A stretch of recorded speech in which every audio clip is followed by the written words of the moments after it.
عافاكم. واش عندنا سيونس ديال المونيتير دابا؟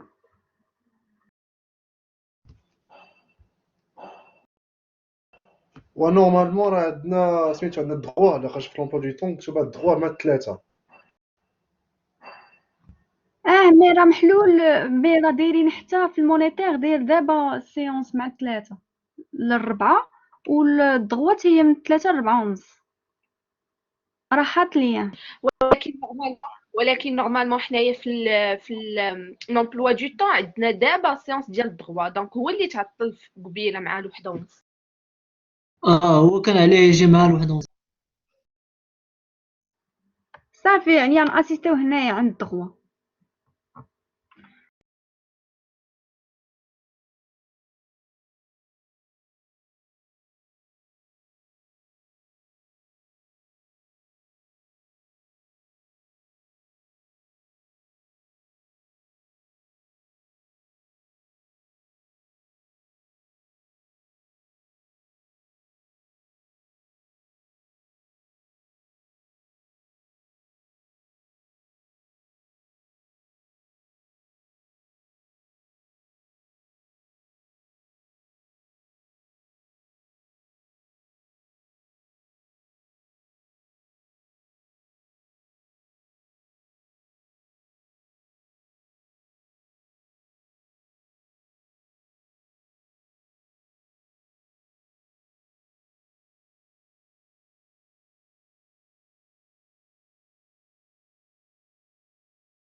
Bonjour tout le monde. Bonjour. Bonjour madame. Oui, bonjour tout le monde. Vous êtes là? Oui maman. Oui, madame. Alors, j'ai entendu la description. Vous faites... C'est un cours qui est programmé par l'administration de la fac. Donc, je suis dans mon droit. En principe, c'est moi qui est concerné par cette plage horaire. Alors, on va essayer d'enchaîner si vous voulez bien. J'espère que vous avez reçu le cours en format PDF. On va essayer de l'expliquer ensemble. Alors, je reprends rapidement, si vous voulez bien, ce qu'on avait vu la dernière fois. J'avais dit un petit peu que le droit commercial, c'est le droit des banquiers, c'est le droit des assureurs, c'est le droit des agents de change, c'est aussi le droit de l'épicier du coin, c'est le droit du marchand ambulant, vous comprenez? Donc, toutes sortes d'entreprises sont concernées par ce droit commercial. Et la particularité de ce droit commercial, c'est que c'est un droit d'exception, c'est-à-dire il est en train de réglementer ou de régir une catégorie socio-professionnelle déterminée, qu'on appelle les commerçants, Donc, quelle est la mission un peu de ce droit commercial? C'est de le rapport juridique dans lequel les opérations commerciales vont s'établir. Et aussi, l'autre mission du droit commercial, c'est de régir le statut, c'est-à-dire les conditions, d'accord, le statut du commerçant.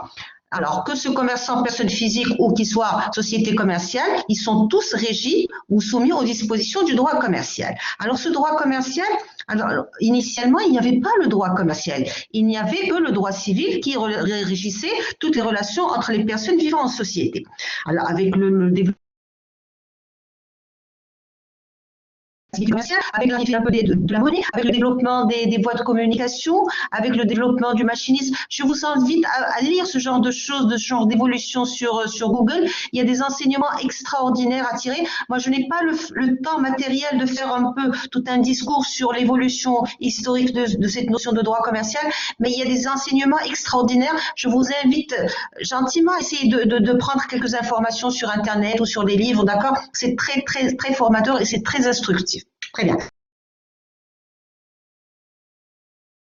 se sont développés avec le développement du machinisme, avec la révolution industrielle, c'est-à-dire le commerçant qui mettait du temps ou des heures pour produire un petit bien, avec la machine, il pouvait produire beaucoup de biens. Alors aussi, la machine à vapeur a facilité les voies de communication, donc l'activité commerciale était devenue prospère, était devenue très importante. Donc il fallait réglementer le statut des commerçants. On a créé des textes de loi. Les textes de loi ne sont pas si anciens que ça. Vous savez, même en France, les premiers textes de loi qui régissent un peu le commerce en France, de 1600 c'est pas si vieux que ça. Avant, il y avait que le code civil. Après, il y a eu de nouveaux codes, de nouveaux articles, c'est-à-dire avec Napoléon, il a réglementé un peu les textes de loi. Pourquoi je parle du droit français? Tout simplement parce que nos textes ici au Maroc ont été l'œuvre du protectorat français. Le premier code de commerce marocain, celui du 12 août 1913, il a été l'œuvre des autorités du protectorat français au Maroc. Donc ça, c'est un peu la particularité, c'est une longue évolution. L'autre particularité du droit commercial, c'est un droit beaucoup plus rapidement. Avec la pratique du marchand, avec la pratique des opérations, avec la multiplicité des voies de communication et des échanges, d'accord, les textes de loi on a constaté que certains textes de loi avaient commencé à se faire très vieilles, très dépassés. C'est pour cela que, contrairement au Code civil marocain, qui n'a pas été outre mesure chamboulé, d'accord, on l'a changé quelque peu, on a ajouté quelques articles. Le code de commerce français, marocain, le code de commerce, c'est-à-dire le texte de la loi sur les commerçants, elle a été modifiée de fond en on a refondu tout le code de commerce, on l'a changé complètement, on a créé une nouvelle loi parce qu'on a constaté que l'ancien texte de commerce était un peu dépassé parce que l'activité commerciale était nouvelle, elle s'est développée, il y a de nouvelles activités, il y a de nouvelles exigences, il y a de nouveaux partenariats, etc. Donc on a changé le code de commerce et on a changé toutes les lois sur les sociétés commerciales. Et on n'arrête pas de le faire. Tout récemment, on a changé la loi sur les sociétés anonymes, c'est-à-dire le droit commercial et toutes les matières un peu qui suivent ce droit commercial, qui évoluent dans le sillage de ce droit commercial. Elles sont en perpétuel constant changement et modification. Maintenant, avec un peu le développement des moyens des voies de communication et de la technologie, on s'achemine de plus en plus, non pas vers le commerce, mais vers le e-commerce, c'est-à-dire on pratique les contrats à distance, on fait le paiement à distance, d'accord? Donc on s'achemine de plus en plus vers tout ce qui est immatériel, c'est-à-dire au lieu de parler de fonds de commerce, on parle désormais de domaine, d'accord, de domaine commercial. Non plus des vitrines en dur, mais ils ont aussi des vitrines virtuelles. Ils font du marketing sur Internet. Ils font des publicités sur Internet. C'est-à-dire l'activité commerciale, elle suit l'évolution technologique et un petit peu du pays concerné. Très bien. Alors, c'est pour cela que les textes de loi sur le droit commercial, ils sont en constante et en perpétuelle modification. Très bien. Alors, ce droit commercial, d'accord, il s'inscrit dans un principe fondamental, un principe très important, qui a été initié par la Révolution française de 1789. Pourquoi? Parce que c'est devenu un principe universel. Oui? Le son se coupe. Monsieur? Le son se coupe, madame. Ouais, vous avez pu voir un peu l'enregistrement? Ça fait combien de temps qu'il s'est coupé là? D'accord. Le son n'est pas clair, madame. Le son n'est pas clair. Alors c'est l'internet, je ne peux rien. D'accord, je fais du mieux que je peux. Alors, trop souvent, je vais essayer de mettre. Quand je vais à la fac, c'est pas mieux, il ne faut pas croire. La dernière fois, j'étais pour un autre cours à la fac et ça coupait pas plusieurs fois. Et là, j'ai des collègues qui me disent qu'ils n'arrivent pas à avoir internet. Vous avez le support en format papier, c'est ça? Dites-moi, vous êtes là? Vous m'entendez, s'il vous plaît? Oui, madame. Oui, madame. Oui, madame. Oui, madame, oui. Oui, madame. Oui, madame, on vous entend. PDF? Très bien. Vous avez le cours en PDF? Oui, madame. Oui. Oui, très bien. Vous voyez que je dépose un peu en format papier à la fac pour vous? Ça vous dit que je le dépose en format papier? Ok, je le ferai et je vais en tenir informer votre responsable, votre délégué. Je le mettrai à votre disposition en format papier. D'accord, alors. Et donc, je disais, s'il vous plaît, l'activité commerciale, elle se développe et on a refondu tous les... Alors, l'activité commerciale, parce elle est toujours dans un dynamisme constant et elle est toujours évolutive, d'accord? Elle est à cheval sur l'évolution un peu de la technologie, des voies de communication, des nouvelles technologies, des INTI, etc. D'accord? Tout ceci fait évoluer, si vous voulez, l'activité commerciale, très bien. Alors, cette activité commerciale, comme je disais tout à l'heure, on ne parle plus de fonds de commerce, on parle de plus en plus acheter un nom de domaine, d'accord? On ne fait pas, il y a des vitrines certes en dur, mais il y a virtuel, on a fait du marketing en ligne. Donc, un peu la nouvelle technologie a commencé à prendre le pas sur un peu l'activité classique qu'on connaît généralement, le schéma classique qu'on connaît. Très bien. Maintenant, l'activité commerciale, elle est basée un petit peu depuis la Révolution de 1789 pour l'Europe, d'accord? C'est sur le principe de la liberté du commerce et de l'industrie. C'est un principe fondamental. C'est pourquoi je cite, moi je l'ai dit, d'accord, la France, parce que tout simplement, nos textes de loi, c'est un petit peu la réplique des textes. Tout simplement. Alors, la révolution, les principes aménagés par la révolution de 1789 constituent des principes fondamentaux, d'accord, font l'objet de ce qu'on appelle des droits et des libertés universelles, reconnus à travers un peu la planète. Donc, parmi les choses, c'est que, d'accord, ils ont dit, nous, opérateurs, nous avons le droit de nous établir opérateurs commerciaux économiques indépendants sans qu'il y ait besoin de faire partie d'une corporation ni quoi que ce soit. Ça, c'est la liberté du commerce et de l'industrie. Très bien.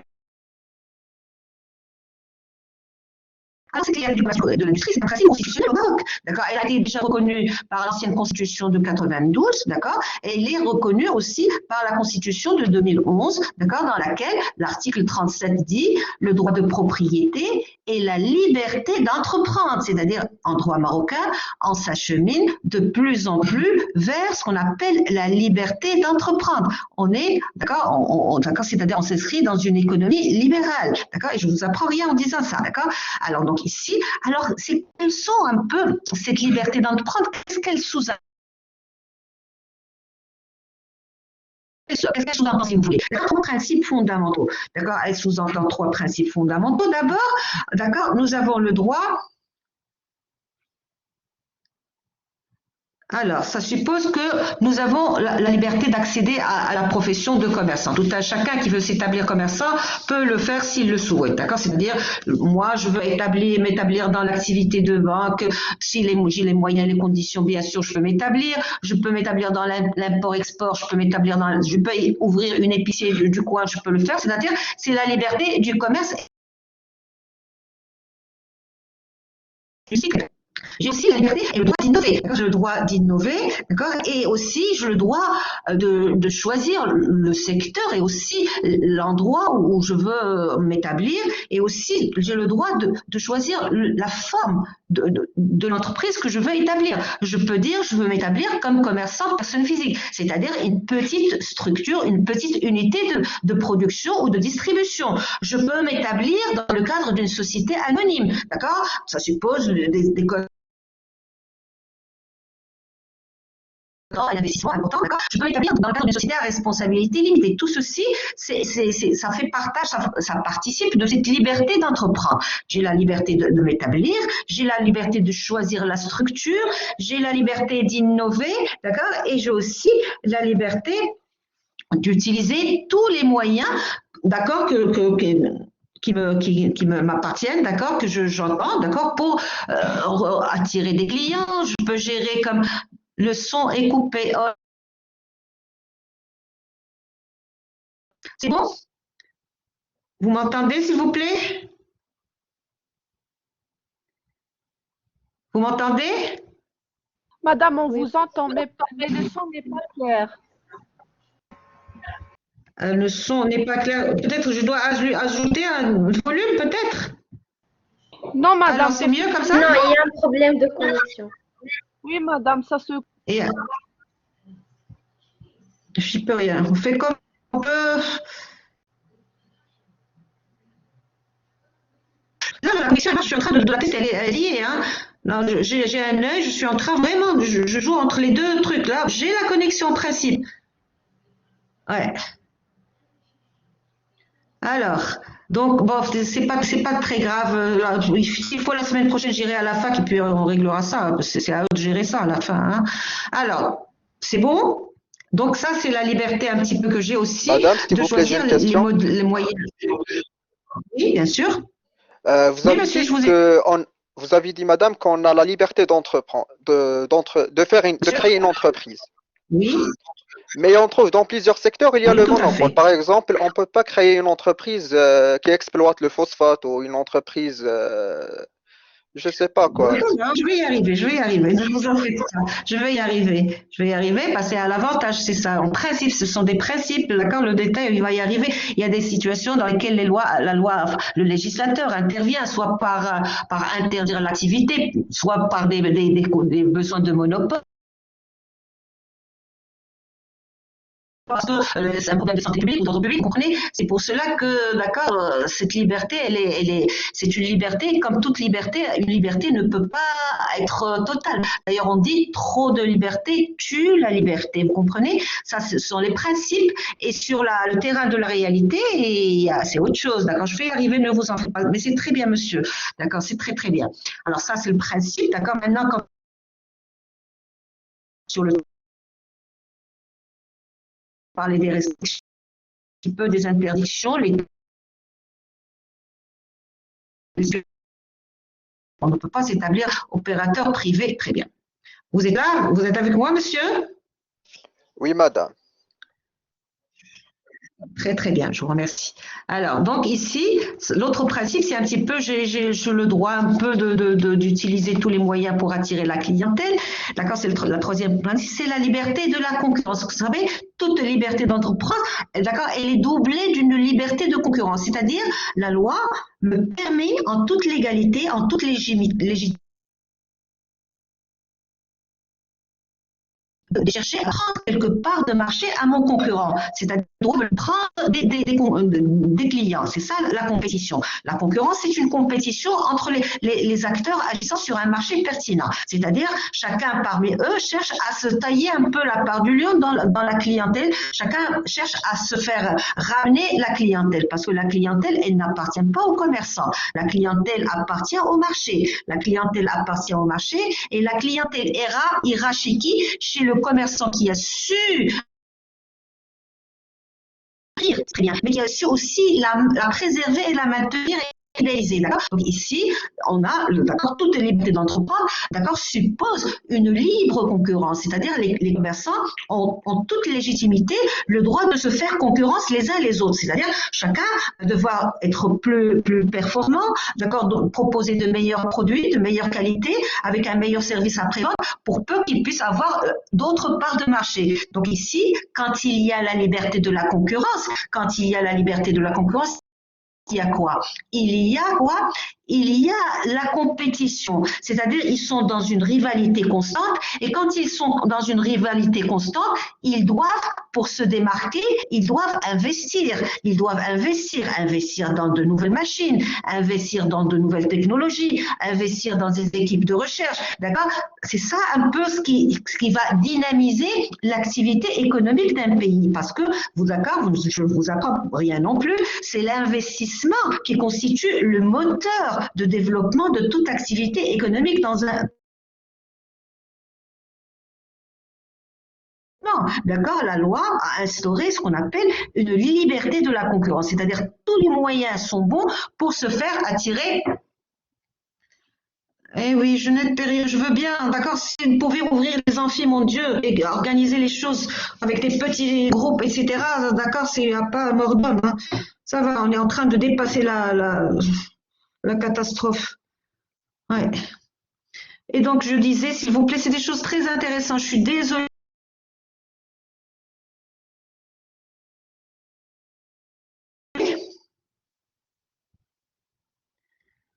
Vous m'entendez, s'il vous plaît? Oui ou non? Oui, madame, on vous entend. Vous m'entendez? Oui, madame, on vous entend. Merci beaucoup. Et donc, ici, Très bien. Alors maintenant, la liberté de la concurrence pousse à l'innovation, pousse à la recherche, pousse à l'investissement, d'accord? Et aussi, quand il y a la concurrence, d'accord, la compétition entre les acteurs, chacun, les uns les autres, vont s'évertuer, vont se faire la compétition. Qui pourrait mettre sur le marché le même produit à moindre coût? Qui pourrait innover pour créer de nouveaux produits qui vont cibler une catégorie déterminée de personnes qui va être en mesure de payer moins cher, d'accord? C'est ça l'innovation, c'est pour cela que la concurrence, elle est libre, d'accord? La concurrence, elle est libre, d'accord? Et cette liberté, elle est garantie par la loi, elle est garantie par le législateur, d'accord?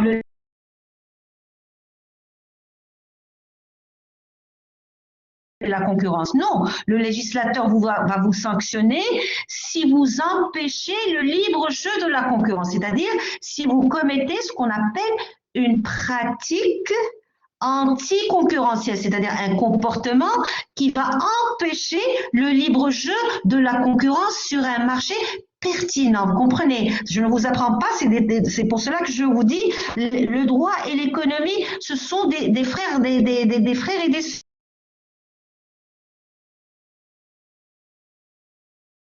Je ne maîtrise pas quelques règles de droit. Et la même chose, je ne peux pas prétendre être juriste sans aller vers ces notions de marché et de marché pertinent. C'est quoi un marché pertinent? Un marché pertinent, c'est un marché qui propose ce qu'on appelle l'alternative choix. C'est-à-dire, d'abord, c'est par exemple le marché de la téléphonie. Si je ne suis pas d'accord contente d'un opérateur 1, je peux aller vers l'opérateur 2. D'accord? Si je ne suis pas contente du 2, je peux aller vers le 3. D'accord?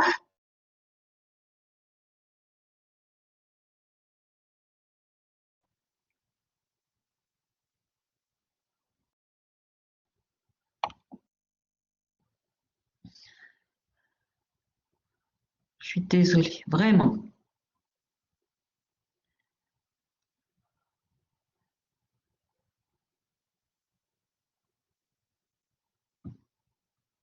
Vous m'entendez? Oui, madame, mais c'est affiché que vous avez êtes là? une mauvaise connexion. Oui, oui, madame.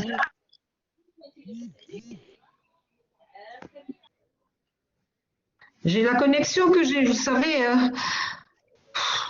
Oui, le problème de Bon, ça connexion. ne fait rien. Ça ne fait rien. C'est un problème depuis chez moi. Alors donc, à partir de mardi, je vais commencer à aller chaque jour à la fac. C'est-à-dire les mardis et les jeudis, j'irai à la fac, libre à eux de bien gérer. Moi, j'ai la connexion, pour moi, elle fonctionne. Je ne sais pas ce qu'il faut pour qu'elle fonctionne plus. Vous n'avez pas à être désolé. Très bien, merci. Eh oui.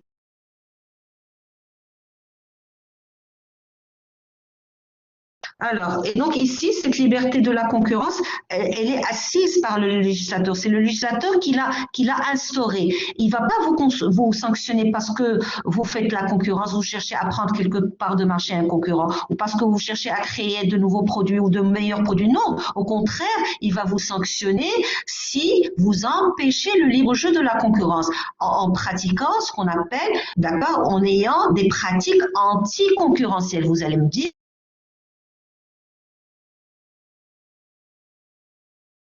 c'est un comportement, c'est une attitude adoptée par des commerçants ou des entrepreneurs. Ah, d'accord, donc c'est le débit. Alors, il faut aller lentement. Alors, donc, et donc, un opérateur ou un commerçant qui vont, par des comportements, par des attitudes, par, d'accord, des choses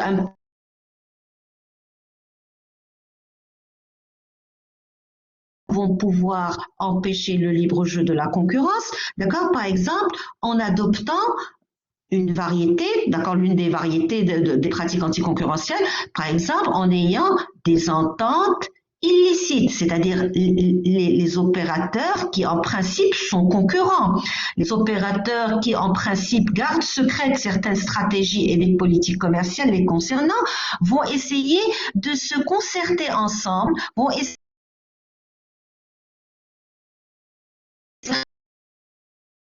à quoi? Alors, ils vont essayer de se concerter. Pourtant, là, pour l'autre semestre, ça avait très bien marché. Je comprends pas.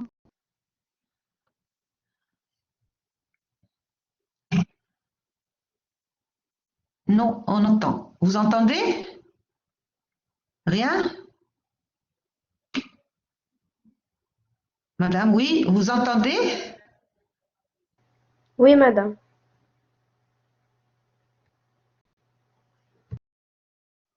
Le sang va et revient. Maintenant, oui. Et oui, quand il s'agit d'expliquer, ça s'arrête. C'est triste. Et donc, je disais, s'il vous plaît. Ouais. Donc, je disais, les pratiques anticoncurrentielles, c'est genre une entente illicite. C'est quoi une entente illicite? Une entente illicite, c'est un arrangement. D'accord? C'est un arrangement entre deux opérateurs commerciaux économiques qui, en principe, sont censés être concurrents.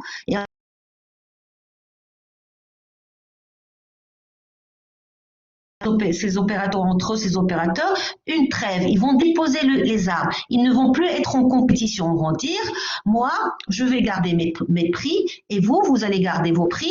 Et s'ils gardent leurs prix, vous savez, dans un marché, la compétition se fait généralement sur la base des prix. Donc, si les uns et les autres gardent leurs prix, d'accord? Donc, ils vont pouvoir garder leurs propres clients. C'est-à-dire qu'aucun ne serait tenté d'aller voir ailleurs s'il n'y a pas une meilleure opportunité, une meilleure offre.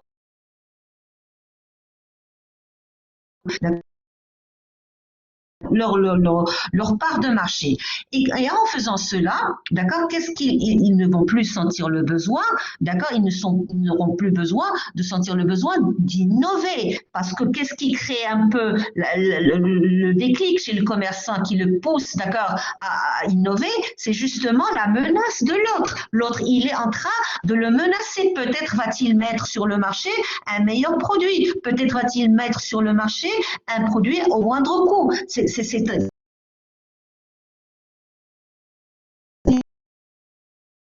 pousser l'entreprise à aller de l'avant, enfin la société d'une façon générale. C'est pour cela certaines entreprises décident de déposer les armes. D'accord? Ils vont observer entre elles une trêve. Ils vont dire, nous, on ne va pas se concurrencer pendant un laps de temps.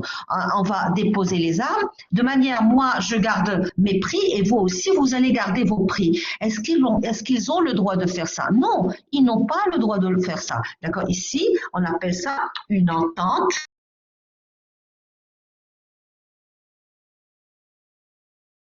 Alors, s'il le faisait, il se rendrait coupable de pratiques anticoncurrentielles, d'accord, qui va les exposer à subir des amendes très lourdes. Et croyez-moi, ce sont des amendes très lourdes financièrement. Je ne sais pas si vous m'entendez. L'amende peut aller jusqu'à 10% du chiffre d'affaires hors taxe. D'accord? Vous savez ce que ça veut dire? 10% du chiffre.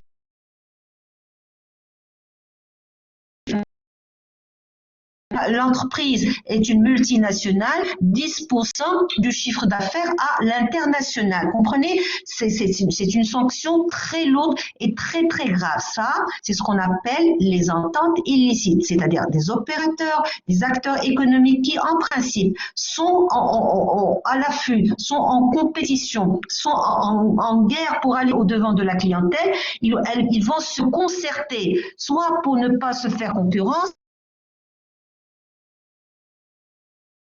aligner leur prix, c'est-à-dire ils vont pratiquer carrément le prix, d'accord? Alors vous savez faire le calcul des prix, je vous fais confiance, d'accord? C'est le fameux sigma, d'accord? Des fois, est-ce que deux entreprises concurrentes peuvent sortir le même produit au même coût? Non, ce n'est pas possible, parce que chacun a sa façon de calculer, chacun a sa propre entreprise avec ses outils, les outils qu'il utilise. Donc, d'accord? On constate que deux opérateurs économiques, d'accord, affichent, d'accord, pour le même produit ou le même service, d'accord, des prix qui sont identiques, ça veut dire qu'en arrière-plan, il y a sûrement que l'entente illicite comme une entente entre deux opérateurs concurrents.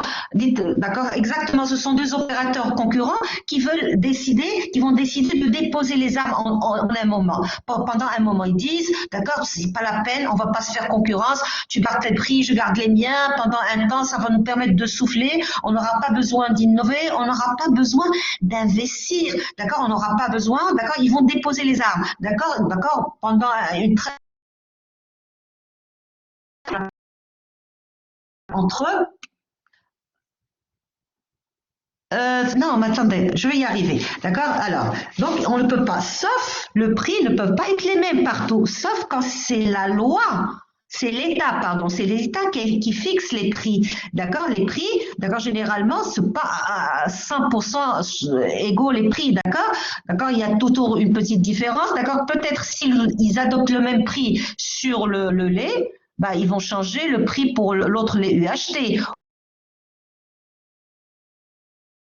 Les Danone, ou bien pour les fromages, vous comprenez? Mais tous les produits avec exactement les mêmes prix, ce n'est pas possible. D'accord? Parce que c'est le lait, c'est ce qu'on appelle le produit d'appel. C'est le premier produit, c'est le produit phare. D'accord? D'accord? Donc, c'est le produit d'appel. Généralement, ils vont tous mettre le même prix. D'accord? Ils y ont intérêt. Maintenant, ils vont jouer sur ce que vient après le lait, c'est-à-dire les Danone, c'est-à-dire les petits, je ne sais pas, les petits Yop, etc., les trucs à boire. D'accord? C'est pas dire les petits fromages, etc., etc.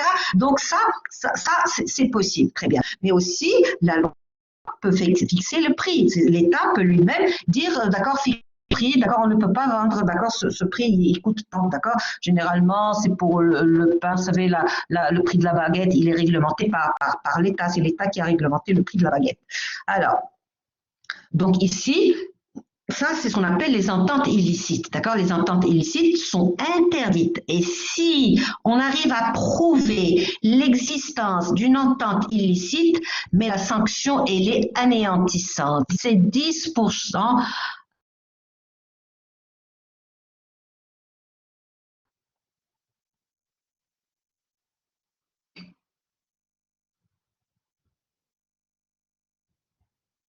Ça ne marche pas ce truc-là. Je ne sais pas pourquoi ça ne se déroule pas, c'est pas possible.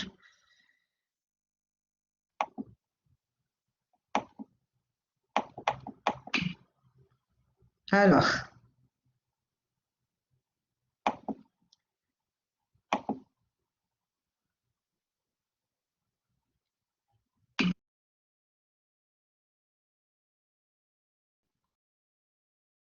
Bref, ça ne fait rien. Alors, et donc je disais, s'il vous plaît, ça c'est ce qu'on appelle les ententes illicites. Vous savez, un cours, c'est le support plus les explications. D'accord? Mon rôle n'est pas de relire un texte. Le texte, vous l'avez. Ma mission ici, c'est de développer, d'accord? Ah oui, 10% du chiffre d'affaires.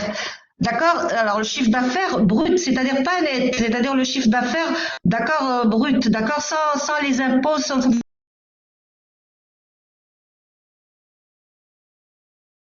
D'accord, vous imaginez, c'est quasiment une hécatombe, d'accord? Alors, à l'échelle interne ou à l'échelle internationale pour les entreprises qui ont aussi des antennes à l'international, très bien. Alors, j'explique pour le cours, s'il vous plaît, c'est beaucoup de choses. C'est le cours ici et aussi ce que je suis en train de dire à l'oral. Parce que me mettre à reprendre ce qu'il y a là, bah c'est rien, tout ce qu'il y a là, c'est facile, sauf quand c'est un peu plus subtil. Alors, donc, sur ces pratiques qui sont très intéressantes. D'accord? Il y a aussi ce qu'on appelle les abus de position dominante.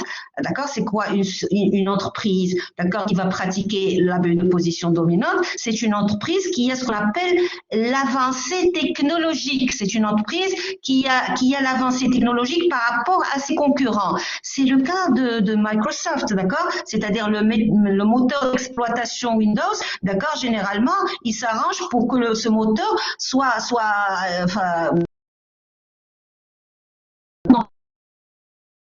vous trouverez Microsoft, d'accord? Ici, il est en train d'obliger les autres à utiliser son moteur d'exploitation, d'accord? C'est le cas aussi de commerçants qui font ce qu'on appelle les ventes liées, c'est-à-dire vous achetez ce produit et obligatoirement vous allez acheter l'autre, d'accord? Ça, ils n'ont pas le droit. Ça, c'est ce qu'on appelle les abus de position dominante. Alors, l'abus de position dominante, il est très sanctionné par les autorités de la concurrence, d'accord? Vous savez que chaque jour que Dieu fait,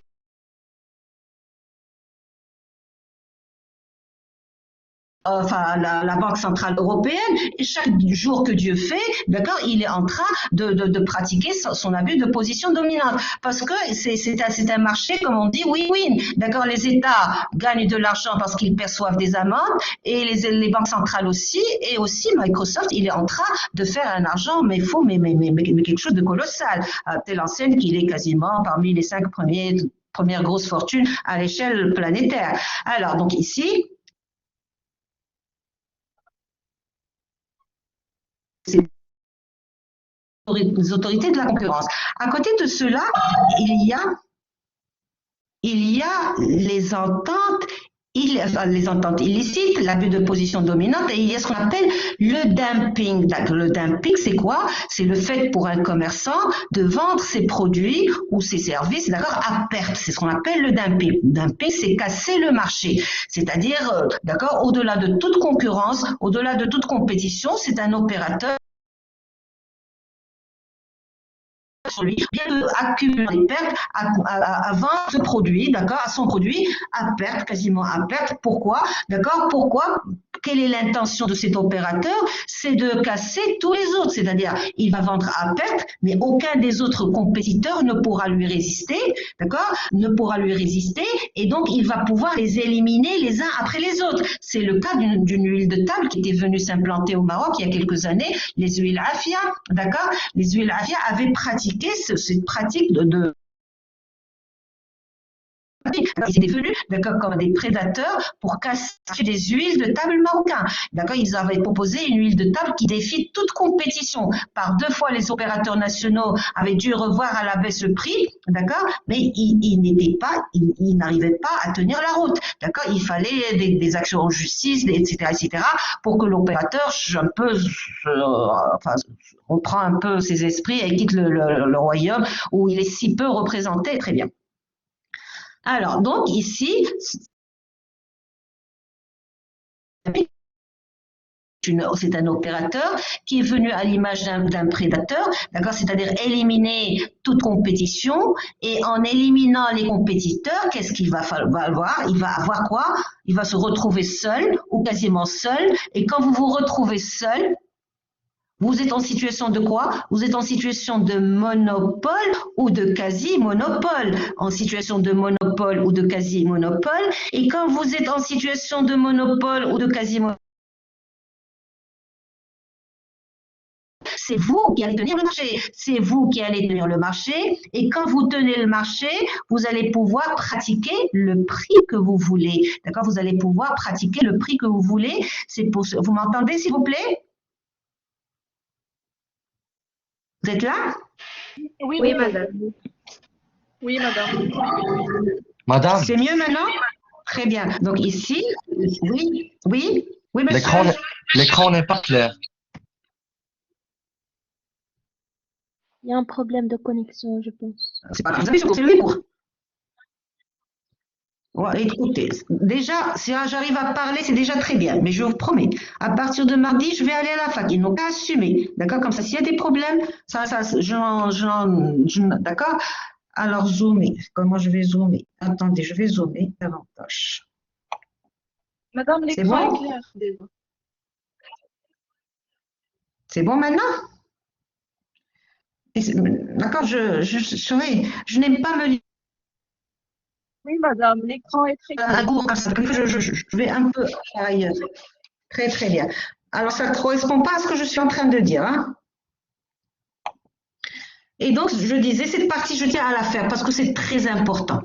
Alors maintenant, je dis, il y a le dumping, ceux qui viennent pratiquer le dumping, elles ont des visées comment? Elles ont des visées dans la mesure où, en pratiquant la vente à perte, ils sont en train de perdre. Et quand bien même, ils persistent. Ils persistent parce qu'ils ont une longue vision des choses, d'accord? à leur vision, c'est-à-dire en vendant à perte, d'accord, aucun compétiteur ne pourrait leur résister, d'accord. Donc aucun compétiteur ne pourrait leur résister, et s'ils n'arrivent pas à leur résister, donc ils vont tomber les uns après les autres, ils vont être écartés, et d'accord, et en éliminant tous les autres opérateurs, d'accord, cette entreprise qui a pratiqué le dumping va se retrouver en situation de monopole ou de quasi-monopole. Et quand vous êtes en situation de monopole ou de quasi-monopole, c'est vous qui tenez le marché, c'est-à-dire vous pouvez faire ce que vous voulez. Pratiquer les prix que vous voulez, vous pouvez faire entrer la marchandise, la stocker, d'accord, ou la sortir quand vous voulez, c'est-à-dire vous êtes, d'accord, le détenteur du marché, et vous pouvez fixer la politique qui arrache vos propres affaires personnelles et égoïstes, d'accord. Alors c'est pour cela, cette pratique du dumping, elle est sanctionnée et interdite par la loi, elle est sanctionnée et interdite par la loi sur la liberté des prix et la concurrence, très bien. Pourquoi ceci? Pourquoi est-ce qu'on cherche à préserver la concurrence, d'accord, à la manière libre? D'abord parce que quand il y a une concurrence saine et libre, ceci va dynamiser l'activité économique du pays. Par exemple, pour que je puisse me démarquer d'un compétiteur, encore faut-il que j'innove. Pour innover, il faut investir, d'accord. Donc ça suppose que la machine industrielle et économique fonctionne. Et aussi, quand il y a compétition, la compétition entre opérateurs, d'accord, aboutit à, d'accord, prévient ou protège contre la vie chère. Il y a qu'à vous rappeler, il y a quelques années, quand il n'y avait pas beaucoup de dans la téléphonie, le prix des communications était hors de prix. Maintenant, c'est quasiment donné. On peut, d'accord, des fois, on finit même pas le forfait tellement le prix des communications est tombé, d'accord, au-dessous de toutes nos aspirations. Très bien. Alors, ici, d'accord, donc à l'avantage des consommateurs et aussi pour préserver l'économie du pays concerné. Très bien. Alors, ça, c'est pour cela, pour le dumping. Le dumping, on le qualifie comment? On dit le dumping égale un îlot. Vous savez, il y a l'île, il y a l'îlot. L'île, c'est l'île Jazira, d'accord? D'accord, c'est un îlot, d'accord, dans un océan de gains, c'est-à-dire la petite île, d'accord, c'est un îlot de perte, c'est-à-dire ils sont en train de perdre certainement, mais avec la perspective de gagner des masses et des masses après. Quand vont-ils gagner des masses et des masses? Quand ils tiendraient le marché, quand ils deviendraient seuls compétiteurs détenant un peu un monopole ou un quasi-monopole. Ça, c'est un peu les pratiques anticoncurrentielles. À côté de cela, la concurrence est libre, mais elle est aussi loyale. C'est-à-dire, moi, opérateur économique commerçant, je ne dois rien faire qui puisse, d'accord, de façon déloyale, d'accord, porter atteinte à un concurrent. D'accord. Alors, les pratiques anticoncurrentielles portent atteinte au marché pertinent, comprenez? D'accord. Alors, la concurrence déloyale porte atteinte à un concurrent, c'est-à-dire, je suis en train d'imiter sa marque. D'accord, je suis en train de dénigrer ses produits. D'accord, je suis en train de dire du mal, ils vendent de mauvais produits, etc., etc. Je suis en train de les dénigrer. D'accord, ça. Je ne suis pas en train d'affecter le marché. Je suis en train de porter un autre concurrent comme moi, un autre consommateur, un autre opérateur économique comme moi, c'est-à-dire un concurrent tout simplement. Alors ça, c'est ce qu'on appelle la concurrence doit être loyale, et tout comportement qui chercherait à nuire, d'accord, de façon indue, d'accord, non nécessaire, un opérateur économique concurrent, d'accord, constituerait une concurrence déloyale. La concurrence déloyale, d'ailleurs, elle est née bien avant la liberté de la concurrence. À l'origine, il y avait la concurrence déloyale. Et qu'avec le libéralisme économique, vous savez, c'est cette notion de la liberté de la concurrence, sachant que le pays champion de libéralisme, ce sont les États-Unis. D'ailleurs, toutes ces lois sur la liberté de la concurrence, d'accord, dépendent des Sherman Act, c'est-à-dire les actes, d'accord, américains, d'accord, 2600, etc., même avant, d'accord, c'est eux qui avaient initialement réglementé ce qu'on appelle, certainement que vous avez entendu parler de ça, les lois antitrust. D'accord, les lois antitrust, d'accord. Donc c'est des choses qui sont nées d'Amérique, d'accord, sont nées aux États-Unis, bien sûr après l'Europe, et depuis l'Europe au Maroc, tout simplement. Alors cette concurrence loyale, d'accord, elle serait considérée déloyale quand il y a par exemple un comportement qui va aboutir à créer une confusion dans l'esprit des consommateurs, c'est-à-dire j'ai un nom commercial, c'est-à-dire quelqu'un qui va utiliser une appellation comme la mienne, d'accord? C'est-à-dire qui va induire en erreur l'opérateur, enfin le client, le consommateur. Ici, par exemple, je vais limiter la marque de fabrique. Tout ceci, ce sont des concurrences déloyales. Bon, madame, je ne comprends pas. Vous ne m'entendez pas ou vous ne comprenez pas? Dites-moi, s'il vous plaît. Prenez le micro, s'il vous plaît. Mademoiselle ou monsieur? Madame, on vous entend pas. On vous entend pas, madame, clairement. Ah, vous ne m'entendez pas, c'est dommage. Je vous assure, je suis... Ouais, ça coupe beaucoup. Je suis vraiment désolée. Et donc, je vous dis, à partir de mardi, à 10h, je serai à la fac pour la prochaine séance. Donc, comme ça, s'il y a des problèmes, ils doivent avoir les moyens d'intervenir. Et aussi, je vais vous remettre un cours en format papier, comme ça vous pouvez l'avoir d'accord, vous pouvez écrire dessus, vous pouvez le raturer, etc. Ça, c'est toujours bon. Ouais. Alors, je vous en prie, d'accord, si je pouvais faire plus, j'aurais fait volontiers. Alors, et donc je disais, s'il vous plaît.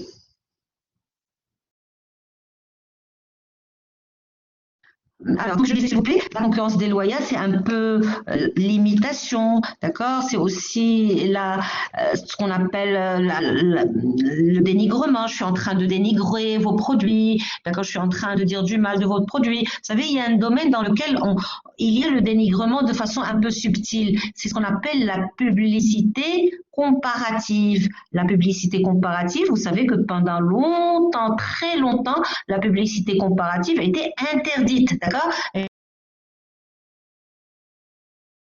On n'avait pas le droit de mettre d'accord de publicité sur deux produits et dire voilà, celui-là il est mieux, l'autre il n'est pas bien. Non, on n'a pas le droit.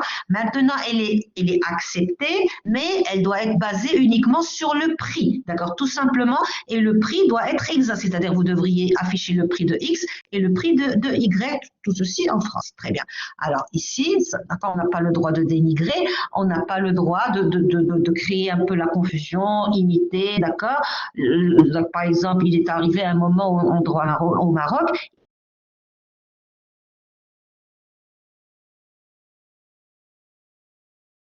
D'accord, il y a un opérateur qui a voulu lancer sur le marché, d'accord, une autre huile de table qu'il a fait appeler Nargis, d'accord, et cette huile de table, il a choisi la même forme de bouteille, c'est-à-dire une bouteille circulaire, d'accord, avec une couleur jaune opaque, des fleurs de tournesol, la même chose, la même bouteille jaune, fleur de main, et bien sûr, lui, Laure a constaté qu'il y a eu une baisse dans ses chiffres d'affaires, elle a attaqué Nargis,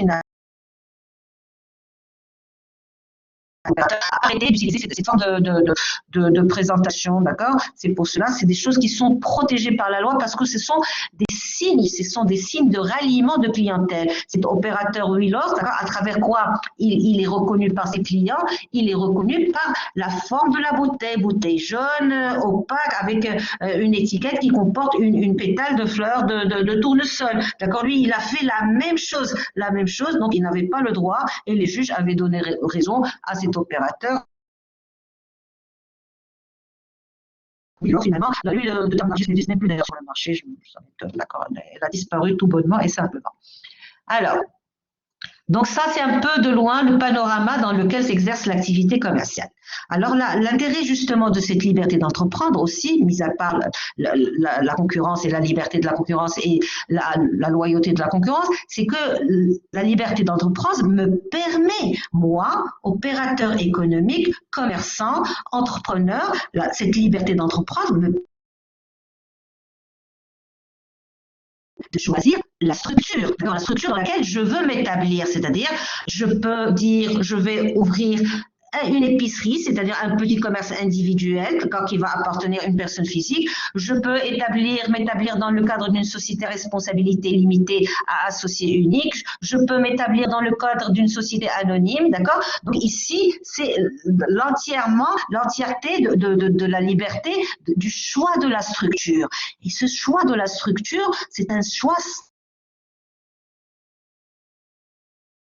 c'est un choix très important parce que selon le type d'entreprise que j'ai choisi, c'est le type d'entreprise va me permettre, d'accord, de dire, d'accord, à quelle loi je vais être soumise. C'est-à-dire l'entreprise individuelle, celle qui appartient à une personne physique, va être soumise au droit commercial. Si je crée une société anonyme, d'accord, je vais être soumise bien sûr au droit commercial, c'est là, d'accord, mais aussi à la loi sur les sociétés anonymes. Quand je suis aux sociétés à responsabilité limitée, je vais être soumise aux principes généraux reconnus par le commercial, mais aussi et surtout je vais être soumise à la loi sur les sociétés à responsabilité limitée. Donc ça détermine la loi applicable, d'accord, et aussi le choix de la structure. Il y a aussi ce qu'on appelle le régime fiscal applicable, c'est-à-dire ça peut être quand je suis une entreprise individuelle, je vais être soumis à l'impôt sur le revenu. Quand je suis une entreprise société, je vais être soumis à l'impôt sur les sociétés, d'accord. Et aussi le choix de la structure va sur la responsabilité ou non responsabilité de l'entrepreneur. C'est-à-dire si je suis commerçant personne physique, commerçant personne physique, genre épicier du coin, peu importe, d'accord, et que quand je tombe en cessation de paiement, vous savez, c'est quand je dépose le bilan, c'est-à-dire je fais faillite si vous préférez, d'accord, si mes créanciers n'ont rien trouvé à saisir dans mon fonds de commerce, ils peuvent demander à saisir mon patrimoine familial, c'est-à-dire si j'ai quelque argent à la banque, si j'ai des biens meubles, si j'ai une voiture, etc., ils peuvent demander à ce que ces biens soient saisis, d'accord. Dans une société à responsabilité limitée, par exemple, comme son nom l'indique, d'accord, ma responsabilité en cas de faillite de cette société à responsabilité limitée, elle sera limitée aux 10 000 dirhams que j'ai donné comme apport ou aux 50 000 dirhams que j'ai donné en apport. D'accord, c'est ce qu'on appelle la responsabilité limitée à l'apport effectué. Donc ici, d'accord, le choix de la structure, il est très important. Il est très important et bien sûr, en fonction de l'activité que je veux entreprendre, d'accord, si c'est une activité de grosse envergure, sachez que vous tout seul, vous ne pouvez pas les mener à bien. Ça suppose des capitaux importants, des investissements lourds, donc ça exige qu'on aille vers des sociétés, d'accord. D'ailleurs, l'union, on dit, l'union fait la force, c'est-à-dire plus on est nombreux à supporter une affaire, d'accord, plus elle ne peut qu'être performante et prospère, d'accord. Donc ça, c'est un petit peu le choix de la structure, bien sûr. Le choix de la structure, il est important, c'est un choix stratégique. Il doit être bien pensé, bien réfléchi. Alors donc ici, ça va nous mener un peu à faire le plan si vous voulez. Les acteurs de l'activité commerciale, ça va être la première partie, les acteurs de l'activité commerciale. D'accord. La deuxième partie, ça va être quoi? La création d'une richesse, d'accord. Le fonds de commerce, c'est-à-dire en vous établissant commerçant, opérateur commerçant, vous allez donner naissance à travers votre premier client, vous allez donner naissance à une richesse qu'on appelle le fonds de commerce. On traitera de cette notion de fonds de commerce. Ça, c'est l'intérêt justement de c'est que le fonds de commerce n'est pas un bien, c'est-à-dire un bien seul, c'est-à-dire quand je veux le vendre, je dois le vendre dans sa globalité. Non, le fonds de commerce, c'est un ensemble de biens, c'est une universalité de biens, c'est un groupe de biens. D'accord. Chaque élément qui compose le fonds de commerce peut faire l'objet d'opérations juridiques diverses et multiples et isolées. Très bien. Donc, on va commencer par les acteurs ou les opérateurs de l'activité commerciale.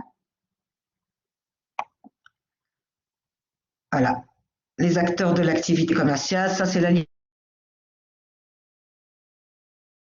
J'ai cité, etc.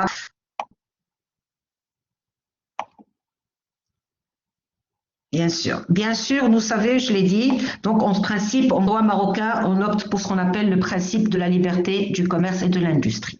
Sauf que ce principe n'est pas absolu. Ce principe n'est pas absolu. L'État, d'accord, l'État des fois a prévu des interdictions, l'État a prévu des autorisations, l'État a prévu des interdictions dictées par quoi? Dictées public, c'est-à-dire la loi va interdire le commerce d'objets impurs, la loi va interdire l'ouverture de salles de jeux occultes, d'accord, c'est-à-dire pour ne pas un peu pervertir la jeunesse, c'est-à-dire l'État, d'accord, parce qu'il veille sur l'ordre public, d'accord, interne, peut dans les commerces qui sont dangereux, les commerces qui sont nuisibles, les commerces qui risquent de troubler l'ordre public et la sécurité, la loi elle intervient de façon ferme et dit il est interdit de faire le commerce de la drogue, par exemple, il est interdit de faire le commerce d'objets. Il est interdit de faire le commerce d'objets de contrebande. Ça, c'est le principe, c'est la loi, d'accord? Comme la loi dit ne volez pas, il y a bien des voleurs, d'accord? Je ne dis pas que c'est comme ça que ça se passe dans la réalité, d'accord? Alors, donc, ici, la loi dit ceci. Maintenant, ce qu'on en fait dans la pratique, c'est autre chose. Il y a des sanctions pour réprimander ceux qui passent outre les dispositions de la loi. Très bien. Donc, à côté de cela, il y a des situations dans la loi dans lesquelles la loi dit non, vous n'avez pas droit de citer. Par exemple, la loi, l'État se réserve quelques... Par exemple, l'État dit, moi, l'État, il n'y a que moi, l'État qui puisse faire dans le commerce des armes. D'accord, c'est le monopole exclusif de l'État. Le commerce de timbres, c'est le monopole exclusif de l'État. D'accord, et il y a aussi, d'accord, l'État, dans des domaines stratégiques, genre les phosphates, d'accord, les phosphates, l'État dit, il n'y a que moi, l'État, à travers une société qu'on appelle l'OCP, d'accord, qui est désormais une société anonyme, d'accord, une société anonyme d'économie mixte, c'est-à-dire une société dans laquelle l'État est majoritaire, il y a actionnaire majoritaire, c'est pour cela que le PDG de l'OCP, qui a le statut désormais de société anonyme, d'accord, il est Madame, toujours s'il vous désigné plaît, par le roi. Oui, la oui, oui. Samir était une société qui appartient à l'État. Ah non, dans le temps, c'était une société qui a passé une catastrophe, la Samir. Oui, c'est une vraie catastrophe. C'est une société qui a été l'un des fleurants qui appartenait à l'État. Finalement, l'État a été privatisé. L'a été privatisé à des gens qui l'ont vraiment malmené. D'accord, ils se sont enrichis sur le degré du pays. Ils ont dépouillé la société.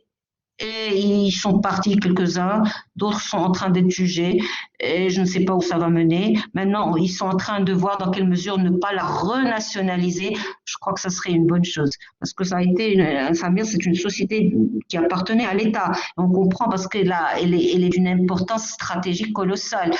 Maintenant, c'est une situation qui est en déshérence. Je ne sais pas comment ça, ils se sont enrichis, ouais, sur le dos de parce que, comme je l'ai dit, la société est tombée en cessation de paiement. Vous suivez. L'affaire est passée devant les juges. Il y a 2 années, pas mal d'années, ils ont cherché, les juges ont travaillé, ils ont essayé de la redresser, ils ont essayé de revoir plein de choses, ça n'a rien donné. La situation était tellement compromettante qu'il n'y avait rien à réparer. Finalement, les juges avaient commencé à voir pourquoi il y a eu autant de casse. Ils ont cherché, d'accord, parce qu'il y a plein de créanciers, etc. Et des gens qui n'arrivaient pas à être payés, il y en a qui n'ont pas été payés jusqu'à maintenant. Bien sûr, quand il y a ce genre de choses, d'accord, en principe, d'accord, la responsabilité des actionnaires se limite à leurs apports. C'est ça le principe d'une société anonyme, parce que c'était une société anonyme. Sauf que la loi va au-delà de cela. La loi dit, vous suivez s'il vous plaît? Oui, madame. Monsieur? Oui, madame. Très bien. La loi, qu'est-ce qu'elle dit? La loi dit, d'accord, la loi dit en principe, d'accord, la responsabilité. Très bien, merci beaucoup. La loi dit, d'accord, quand il y a une société anonyme en cessation de paiement qui a dette sociale et non pas exercice déficitaire, on va y arriver, ne vous en faites pas, d'accord. Ici, c'est le capital social qui figure au passif du bilan qui va servir à payer les créanciers de la société. Sauf que dans la Samir, il n'y avait rien, il n'y avait pas assez pour payer les créanciers. Et les créanciers ne vont jamais se croiser les bras et dire « Amen, c'est comme ça la prochaine fois je vais faire ». Non, mordicus, d'accord. Ici, la loi dit… Lorsque, en principe, les actionnaires ne sont pas responsables, sauf quand il y a faute de gestion, attribuée à qui? Aux dirigeants sociaux, c'est-à-dire ils vont vérifier pour savoir si, en gérant la société Samir, est-ce que les dirigeants n'avaient pas commis des fautes de gestion, c'est-à-dire des comportements qu'ils avaient faits au détriment des avantages de la société dont ils sont les représentants légaux, les mandataires, d'accord? Alors, ils ont constaté qu'il y avait beaucoup d'abus. les dirigeants ont fait des choses monstrueuses, justement pour ruiner la société et pour servir leurs intérêts privés et particuliers. D'accord? Ils ont constaté, du coup, écoutez bien, les juges, il y a 2 ou 3 années, peut-être 3 années plus tôt, qu'est-ce qu'ils ont ordonné? Hein, ils ont décidé étendre le passif, c'est-à-dire les dettes, le passif de la Samir sur le patrimoine personnel des dirigeants sociaux. Ils étaient à avoir subi cette sanction. Maintenant, les choses, où est-ce qu'elles sont? Je ne sais pas, parce qu'il y a les appels, il y a beaucoup de choses, d'accord. Maintenant, est-ce que ça aboutit à quelque chose? Mais il y a eu un jugement dans ce sens. C'est-à-dire, les juges avaient reconnu qu'il y avait une faute de gestion. Ils ont constaté qu'il y avait de l'abus, d'accord, des abus des biens sociaux. Parmi les choses, d'accord, les plus simples qu'ils ont fait, qu'est-ce qu'ils ont fait? Ils ont créé une école de langue. Une école de langue. Ils ont obligé tout le personnel de la Samir à aller prendre des cours de langue dans leur école. Et qui devait payer les cours de langue? La Samir. Vous suivez? Vous avez entendu, s'il vous plaît? Vous êtes là?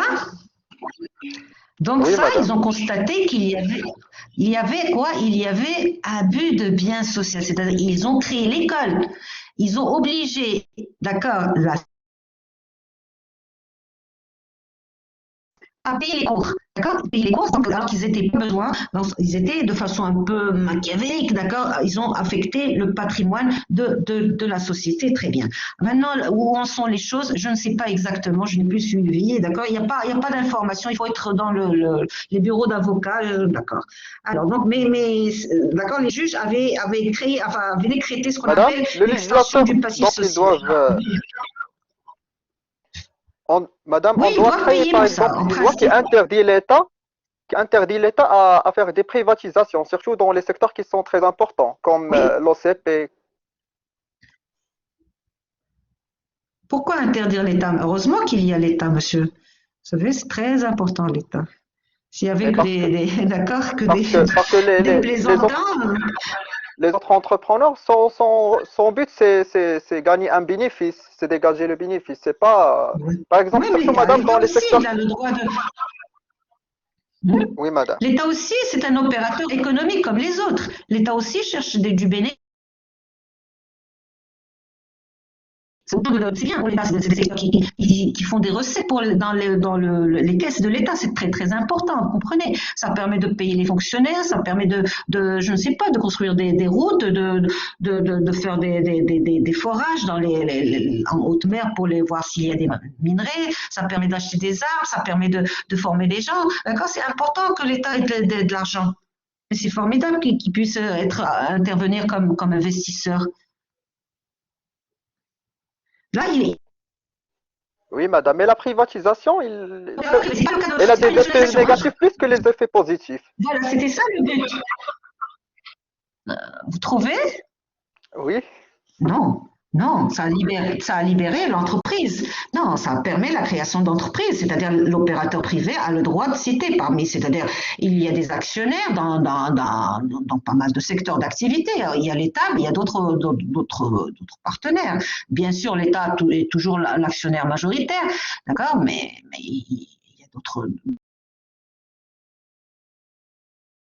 Des institutionnels, il y a les banques, il y a les sociétés d'assurance, il y a tout ça, c'est bien, moi je trouve c'est bon, je ne sais pas, ça dépend de la vision de la personne qui vous a dit ça ou de votre propre vision. Non, moi au contraire, moi je suis pour ce genre de choses, d'accord, parce que l'État ici, il intervient comme opérateur économique, et ça arrange tout le monde, vous comprenez, ça permet des rentrées d'argent pour l'État, et l'État a besoin d'argent dans son budget. Madame, mais je ne parle pas d'une manière générale, je parle des secteurs qui sont très importants. Comme le phosphate, comme l'aérien. Oui, Ces secteurs qui sont l'aérien, vraiment. l'État, il est actionnaire majoritaire dans la RAM. Oui, pour préserver les intérêts, parce que je vous dis, attention, d'accord, l'État sécurise, l'État a plus à cœur les intérêts de l'État, d'accord, qu'un simple petit étranger. Voilà ce qu'est advenu la Samir. Vous aurez aimé voir la RAM comme la Samir, monsieur? Vous aurez aimé voir l'OCP comme la Samir? Non, je ne souhaite pas. Croyez-moi. Oui, madame. Ça, c'était un gros. S'il y a la privatisation, on va voir la Samir. On va voir la RAM comme la Samir. S'il y a la privatisation ou l'ONE comme la Samir. Si on a fait une privatisation. Mais l'État, il garde toujours la grande part dans ses entreprises. Heureusement, c'est pour cela, heureusement. C'est pour cela que je dis heureusement. Et heureusement et heureusement. Ouais. Heureusement, ils gardent des sociétés un peu particulières, des sociétés d'économie mixte, d'accord, dans lesquelles généralement l'État est associé majoritaire et il y a des statuts un peu particuliers, il y a un pacte social très, très important. Il y a les statuts de la société qu'on voit, mais derrière les statuts, il y a toujours ce qu'on appelle le pacte social qui n'est connu que des actionnaires. On ne le voit pas, les gens de l'extérieur ne le voient pas, il n'y a que les actionnaires qui le connaissent. Et c'est tant mieux, je vous dis, moi je suis pour ce genre de choses, moi, je ne sais pas, peut-être ça dépend des visions, mais heureusement qu'il y a l'État actionnaire. Maintenant, pour l'aérien, il y a le Maroc a adhéré à ce qu'on appelle l'Open Sky. Ça permet aux opérateurs étrangers de venir. Il y a plein d'opérateurs qui agissent. Il y a plein, il y a Ryanair, il y a toutes les compagnies, Air France, etc. C'est ce qu'on appelle l'Open Sky, d'accord? Il y a la RAM, mais il y a les autres aussi. Vous m'entendez, s'il vous plaît? Monsieur? Mademoiselle? Très bien. Alors, vous trouvez que c'est très intéressant. Je vous dis, il ne faut jamais... Non, je vous en prie. Donc, c'est bon, j'espère que ça vous intéresse de toute manière, c'est important. Vous arrivez à apprendre des choses. Voilà. Et donc, ici, il y a cette liberté de choisir la structure. Je peux aller vers la petite structure comme je peux aller vers la société. On va commencer par la petite structure, c'est-à-dire le commerçant personne physique. Après, on va aller vers la structure, c'est-à-dire les sociétés commerciales. Alors, le commerçant personne physique, c'est-à-dire l'entreprise qui va appartenir à une personne physique. Alors, pendant la structure appartenait à une personne physique, c'est-à-dire statistiquement, même à l'heure actuelle, il y a plus de commerçants personnes physiques qu'il y a de sociétés commerciales. Pendant longtemps, il n'y avait, dans le panorama de l'activité commerciale, il n'y avait que des commerçants personnes physiques, d'accord, que des commerçants personnes physiques, d'accord, mais un petit peu l'évolution un peu de l'activité économique, l'évolution un peu des voies de communication, l'évolution de la technologie fait que l'entreprise, d'accord, doit mener des opérations de grosse envergure. Il fallait créer des banques structurées, il fallait il fallait créer une grosse unité de production, c'est-à-dire que ce sont des activités qu'une seule personne ne pouvait pas mener à bien. D'où un peu cette idée de création de sociétés. Les sociétés, ce sont des opérateurs commerçants qui peuvent drainer des capitaux très importants et très conséquents, et donc ils peuvent aussi s'occuper d'opérations de grosse envergure. C'est pour cela, pour les petites structures, c'est le petit commerce classique dans le schéma un peu classique, c'est-à-dire acheter en gros pour revendre au détail ou avoir une petite antenne de représentation d'une activité. C'est l'entreprise individuelle. L'entreprise individuelle présente aussi des avantages, mais elle a aussi beaucoup d'inconvénients. Donc, on va commencer par l'entreprise commerciale individuelle, c'est-à-dire celle qui appartient à une personne physique, c'est-à-dire le commerçant personne physique. Alors, quand je veux m'établir commerçant, en tant que personne physique, d'accord, en principe, je suis libre. C'est le principe de la liberté du commerce et de l'industrie. Mais dans mon intérêt et aussi dans l'intérêt de la profession, le législateur a mis en avant un certain nombre de conditions. D'accord? Le législateur a mis un certain nombre de conditions parce que le statut de commerçant, c'est un statut d'exception. Quand il y a des exceptions, chaque fois il y a une exception, on doit réunir et valider les conditions mises en avant pour valider cette sélection. Alors, les conditions, la sélection ou les conditions sont au nombre de 2, la loi dit, vous êtes une personne physique, vous voulez vous établir commerçant, vous devez valider, réunir, respecter comme vous voulez des conditions objectives et des conditions objectives. Alors ça, c'est le commerçant personne physique. Après, Quand on aura fini les commerçants personnes physiques, on traitera du commerçant personne morale, on parlera des sociétés commerciales, des apports, etc., du capital social, c'est des choses très intéressantes. Très bien. Donc ici, ce commerçant personne physique, moi par exemple, la loi me dit, vous devriez réunir des conditions subjectives, c'est-à-dire en relation avec votre personne en tant que sujet de droit. Alors les conditions subjectives, elles ont pour finalité de me protéger. Et me protéger parce que l'activité commerciale, c'est une activité qui est basée sur la spéculation. Spéculer, c'est quoi? Spéculer, c'est prendre un risque. D'accord? C'est prendre un risque de façon délibérée. Et quand il y a des risques, il y a des chances de gain, mais il y a aussi des chances de perte. C'est ça spéculer, c'est prendre un risque. Avec, je ne sais pas, le résultat va dépendre de comment j'ai géré mon affaire, va dépendre des aléas de mon exploitation, va dépendre de la conjoncture.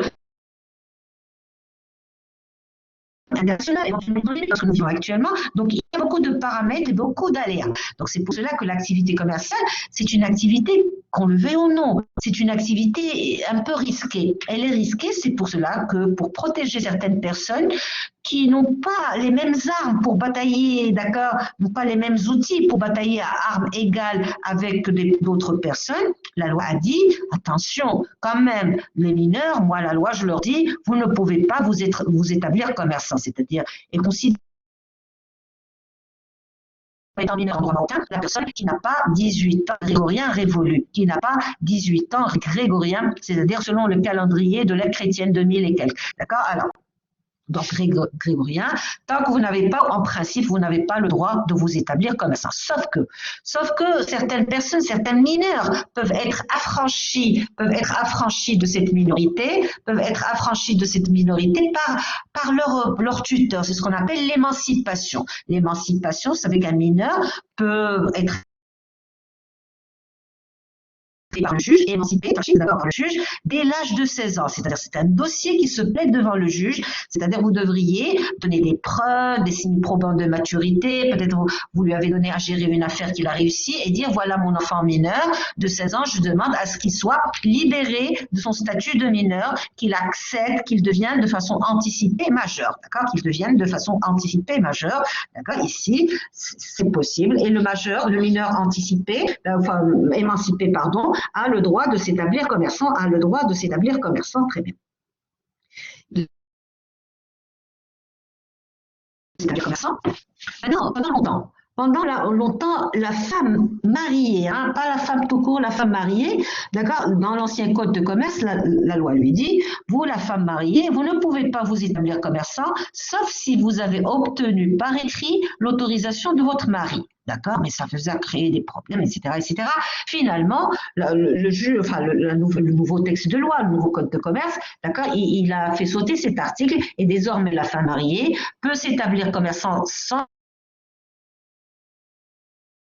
son époux, et bien que cela évite toute convention, c'est-à-dire même si par extraordinaire le mari prenait sur lui à lui faire rédiger un contrat, d'accord, si elle veut pas s'en tenir, d'accord, le respecter, libre à elle, alors et toute convention contraire serait réputée non écrite, c'est-à-dire c'est l'article 17 du Code de commerce, très bien. Alors maintenant, en France, la même chose, il y a toujours ce besoin de protection du mineur, il y a le mineur qui ne peut pas s'établir commerçant, sauf qu'en France, même le mineur émancipé ne peut pas s'établir comme le mineur émancipé ne peut pas s'établir commerçant. Très bien. Alors, il y a les mineurs, mais aussi les personnes qui sont majeures, mais qui sont malades un peu, les simples d'esprit, les malades mentaux. Ici, aussi, la loi les protège, d'accord, parce que l'activité commerciale, c'est une activité, qu'on le veuille ou non, c'est une activité risquée, très bien. Alors,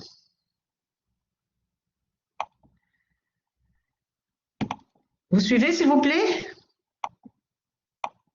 Vous êtes avec moi? Ah, je vois rien maintenant. Vous êtes avec moi? Non, rien ne s'affiche. Catastrophe. Oui, madame. Non. Madame, oui, vous êtes avec moi. Très très bien. Donc ici, ça c'est la minorité, la protection. Il y a aussi d'autres conditions sont prévues, merci beaucoup, sont prévues pour préserver un peu l'activité commerciale, c'est-à-dire par un souci d'honnêteté, parce que l'activité commerciale, on va le voir, c'est une activité qui se nourrit de crédit, c'est-à-dire le a souvent besoin d'investir, et pour investir, il n'a pas d'argent chez lui, d'accord, il va devoir demander des crédits, et pour demander un crédit, encore faut-il inspirer confiance, d'accord, encore faut-il inspirer confiance, c'est pour cela que la loi dit, d'accord, toutes les personnes qui ont commis des infractions en relation avec le monde des affaires sera considérées comme étant interdites d'exercer l'activité commerciale, c'est-à-dire ils ne peuvent pas exercer une activité commerciale si la personne, par exemple, a été sanctionnée pénalement, parce qu'elle a volé des fonds, parce qu'il y a eu abus de confiance, parce qu'il y a eu escroquerie, parce qu'il y a eu abus de biens sociaux. Ici, ce genre de personnes, la loi leur dit, vous ne pouvez pas vous établir commerçant, et mieux que cela, vous ne pouvez ni gérer, ni administrer une société commerciale, d'accord? La sanction, elle est lourde, d'accord? C'est-à-dire, et la durée maximum de cela, elle est de 10 ans, c'est-à-dire maximum pendant 10 ans, vous ne pouvez ni gérer, ni administrer, ni vous établir comme X personnes physiques commerçantes. Très bien. Ça, à côté de cela, il y a les incompatibilités, c'est-à-dire les incompatibilités, ça veut dire quoi? C'est-à-dire je suis fonctionnaire.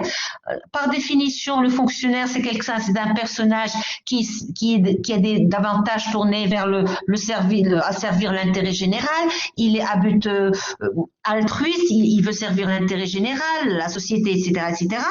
A contrario, le commerçant, c'est quelqu'un qui ne fait que dans le calcul privé, c'est-à-dire il cherche à s'enrichir, il veille à ce que soit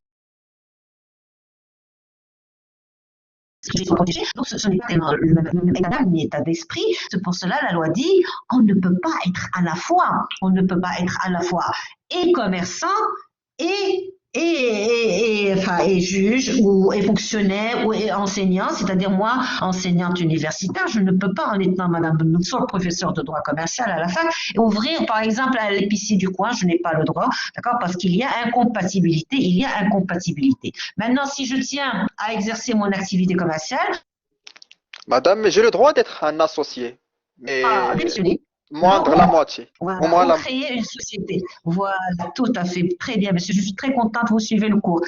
C'est le plus important, c'est que je puisse faire passer le message. Merci beaucoup. Alors, donc ici, je ne peux pas m'établir Madame X, mais je peux chercher une Madame Y ou un Monsieur Y et lui dire, voilà, on va créer ensemble une société. Il n'y a aucune interdiction à ce que moi, en tant que fonctionnaire, moi, en tant que juge, je fais partie d'une société commerciale. C'est parce que c'est la société qui est commerciale. Je suis juste un associé. Ça, c'est un peu ce qu'on appelle les incompatibilités.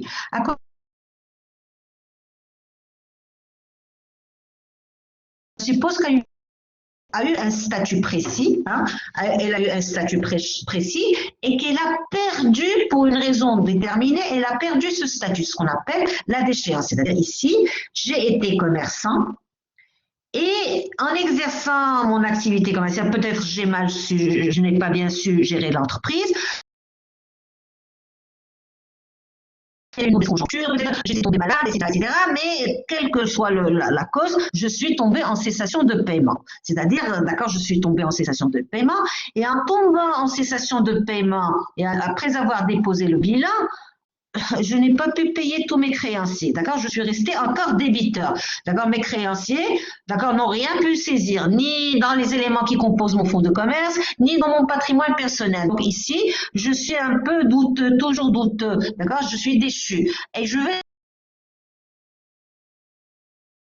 déchu tant que je ne me serai pas arrangé pour payer mes créanciers. C'est-à-dire, la déchéance va me poursuivre jusqu'à ce que j'ai désintéressé, jusqu'à ce que j'ai payé le dernier de mes créanciers. En ayant payé mes créanciers, d'accord, je peux être réhabilité, c'est-à-dire je peux être encore en mesure de m'établir commerçant si je le souhaite, bien sûr. D'accord, ici, ça suppose un commerçant qui est tombé en cessation de paiement et qui n'a pas pu désintéresser tous ses créanciers. Je n'ai pas pu les payer, je n'ai pas pu. Et donc, tant que je n'arrive pas à les adresser, la loi va me considérer comme étant déchu de l'exercice de l'activité commerciale. Si je veux reprendre une activité commerciale, encore faut-il que j'arrive à désintéresser, à payer mes dettes vis-à-vis de mes créanciers. Ça, ce sont les conditions en relation avec la personne du commerçant. Ce sont les conditions subjectives. À ces conditions subjectives, on ajoute les conditions. Alors, les conditions objectives.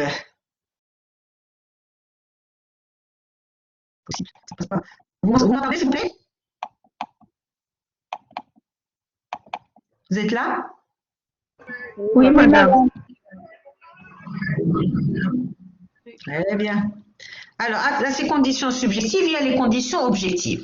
Les conditions objectives, on va les trouver réunies, si vous voulez, dans les dispositions des articles 6 et 7 du Code de commerce. Vous savez, les codes, c'est un peu l'ensemble des règles. D'accord, c'est les règles du jeu, d'accord, qu'on doit respecter. Alors, les articles du Code, ce sont les articles 6 et 7 du Code de commerce. Alors, les articles 6 et 7 du Code de commerce, quelles sont ces conditions? La loi dit, vous devez faire des actes de commerce, vous devez les faire de façon habituelle et professionnelle, deuxième condition, et vous devriez les faire en votre nom et pour votre propre compte. Ce sont un peu les trois conditions nécessaires pour créer pour que vous puissiez avoir le statut de commerçant. On va commencer. La première obligation, la loi dit, et commerçant, la personne qui fait les actes de commerce. Alors, donc le premier pilier, c'est l'acte de commerce. La loi dit, il faut faire des actes de commerce, mais cette même loi ne donne aucune définition de l'acte de commerce. Elle dit pas, est considérée comme étant un acte de commerce, l'activité. Non, la loi ne définit pas l'acte de commerce. La loi se contente de dire quoi? De faire un peu la liste, d'accord, je fais grâce de vous la lire, une liste vraiment ennuyeuse, 1, 2, 3, 5, 6, 7, etc. Les opérations considère comme étant commercial et tout simplement sans donner aucune définition de cette notion d'acte de commerce, sachant qu'elle est fondamentale. D'accord, c'est elle qui va vous donner le statut de commerçant, Alors, un peu cette partie sur les actes de commerce, on va la traiter sur 3 plans, si vous voulez, 3 points. On va commencer déjà par, dire c'est quoi l'acte de commerce, pourquoi, quels sont les critères sur lesquels on peut se baser pour faire la différence entre l'acte civil et l'acte commercial. Après, on va aller un peu voir quelles sont les actes ou les opérations que la loi considère comme étant commerciales. Et après, on va mettre en avant, c'est quoi? Quel est l'intérêt? Pourquoi est-ce que la loi, est-ce qu'elle a distingué entre les actes civils et les actes de commerce? Quel est l'intérêt? Pourquoi est-ce que cette loi a fait la distinction entre les actes de commerce et les actes civils? Par exemple, on va parler de la solidarité, on va parler des intérêts, on va parler de l'allotocisme, il y a pas mal de choses à dire. Très bien. Donc, on va commencer à parler de ces critères de la commercialité. Les critères de la commercialité, il y a les auteurs, d'accord, ces critères ont été établis par la doctrine, si vous voulez, les auteurs, d'accord, avaient mis en avant un certain nombre de critères. Alors, 2 critères économiques et un critère juridique, très bien. Alors, 2 critères économiques. Le premier critère économique, ça veut dire quoi? Ils ont dit, serait considéré comme étant commercial l'activité qui est basée sur l'idée de spéculation. Alors pour eux, l'activité serait commerciale si il est basé sur l'idée de spéculation.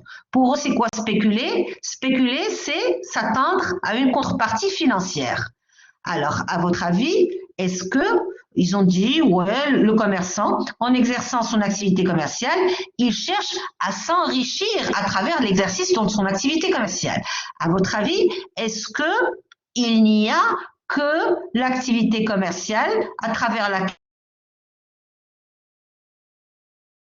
laquelle on cherche à nous enrichir? Autrement dit, moi, fonctionnaire, est-ce que je ne cherche pas à avoir une contrepartie à mon travail?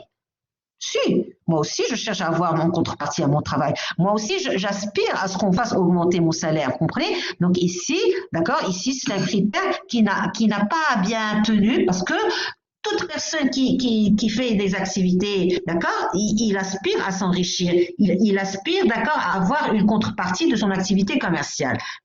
Alors, mais ils ont quand même intérêt, d'accord,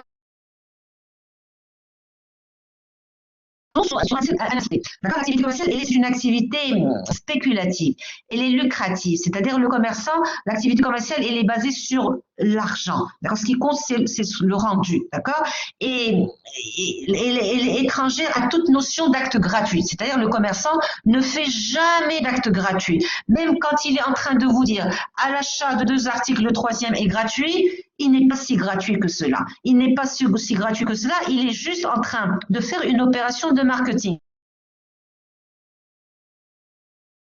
En train de faire une opération de marketing, il va lui permettre de gagner beaucoup plus qu'il ne va perdre dans le petit produit qu'il va vous donner gracieusement. Alors, c'est une opération qui va peut-être lui permettre de faire alléger ses stocks. Vous savez, quand un commerçant a un trop plein, d'accord, d'articles dans ses stocks, vous savez, les stocks, ça se gère. Les stocks, ce sont des entrepôts. Les stocks, c'est beaucoup de logistique, c'est beaucoup de contrats d'assurance, c'est beaucoup de maintenance. D'accord, des fois, ils ont intérêt, d'accord, à vendre moins cher. D'accord, ça leur coûterait mieux de faire ces opérations promotionnelles que de la gestion au quotidien des stocks. Ici, des fois, ils sont juste en train d'alléger les stocks parce que les stocks, ça se gère et des fois, les stocks coûtent cher et très cher, leur gestion, leur maintenance, d'accord, le personnel qui les gère, qui les classe, d'accord, les contrats d'assurance, les entrepôts peut-être loués, etc., etc. Tout ceci coûte énormément cher. C'est pour cela que de temps en temps, les commerçants font des opérations promotionnelles, d'accord, justement pour alléger leur stock. Et aussi, ils font des opérations pour fidéliser des clients. Pour fidéliser les clients, ça c'est bien.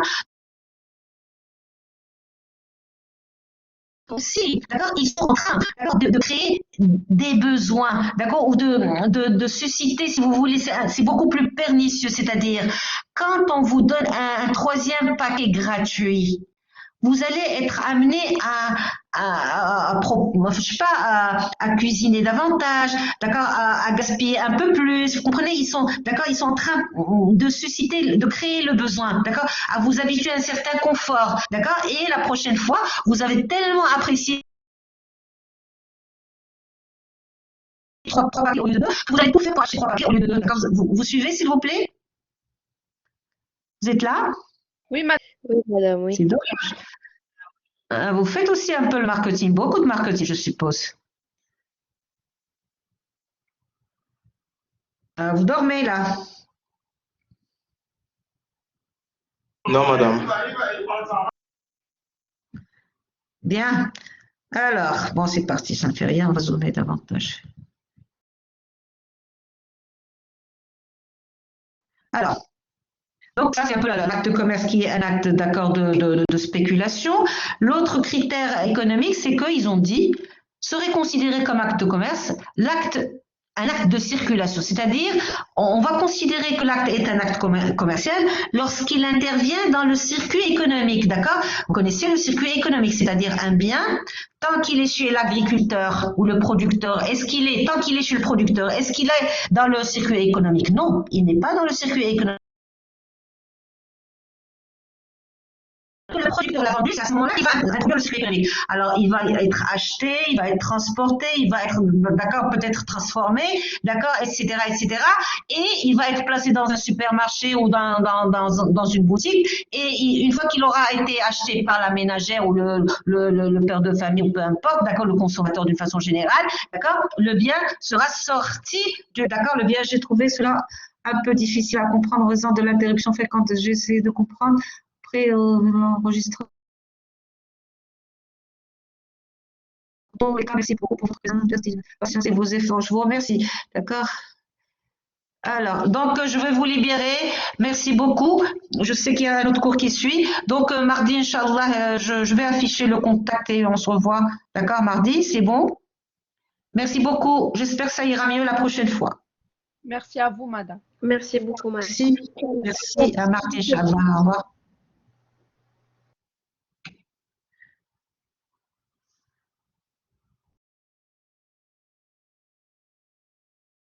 C'est Ounia, c'est là?